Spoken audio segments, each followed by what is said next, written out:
183 గజాల 3 BHK villa కేవలం 25 లక్షలు మాత్రమే. నమస్తే, వెల్కమ్ టు సుమన్ టీవీ. తెలంగాణలో కాంగ్రెస్ ప్రభుత్వం అమలు చేస్తున్న ఉచిత బస్సు ప్రయాణ హామీ విజయవంతంగా కొనసాగుతుంది. రాష్ట్ర వ్యాప్తంగా ఆర్టీసీ బస్సులు మహిళా ప్రయాణికులతో కిక్కిరిసిపోతున్నాయి. కండక్టర్కు గుర్తింపు కార్డును చూపెట్టి జీరో టికెట్లను పొందుతున్నారు. అయితే కొందరు మహిళలు గుర్తింపు కార్డులు తేవకపోవడంతో పాటు ఫోన్లో చూపించడం, జీరాక్స్ తీసుకురావడంపై ఆర్టీసీ దృష్టి సారించింది.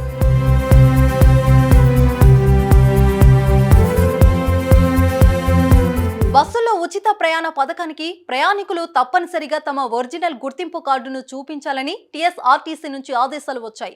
ఒరిజినల్ గుర్తింపు కార్డు లేకపోతే ఫ్రీ బస్సు హామీ వర్తించదని చెప్పేసింది. ఈ మేరకు టీఎస్ఆర్టీసీ ఎండీ సజ్జనర్ కూడా ట్వీట్ చేశారు. ప్రయాణ సమయంలో కేంద్ర రాష్ట్ర ప్రభుత్వాలు జారీ చేసిన ఒరిజినల్ ఆధార్, ఓటర్, డ్రైవింగ్ తదితర గుర్తింపు కార్డులను చూపించి జీరో టికెట్లను తీసుకోవాలని సూచించారు.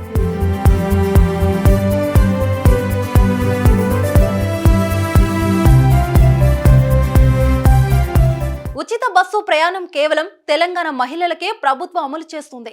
ఇతర రాష్ట్రాల ప్రయాణికులకు ఈ హామీ వర్తించదు. అందుకే ప్రయాణ సమయంలో గుర్తింపు కార్డును తప్పనిసరి అని చేసింది. అయితే కొంతమంది మహిళలు కనబడని జీరాక్స్లు, ఫోన్లలో గుర్తింపు కార్డు ఫోటోలు చూపెట్టి ప్రయాణిస్తున్నారు. అవి క్లియర్గా లేకపోవడంతో కండక్టర్లకు గుర్తించడం కష్టతరం అవుతుంది.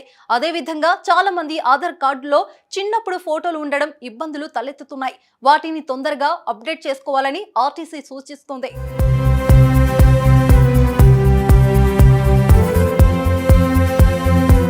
ఇప్పటి వరకు ఎలా ఉన్నా ఇకపై మాత్రం ఒరిజినల్ గుర్తింపు కార్డు ఉండి తీరాల్సిందేనని టీఎస్ఆర్టీసీ వెల్లడించింది. గుర్తింపు కార్డులోనూ ఫోటోలు స్పష్టంగా కనిపించాలని సూచించింది. గుర్తింపు కార్డు లేకపోతే ఛార్జీలు చెల్లించి టికెట్ తీసుకోవాలని తెలిపింది.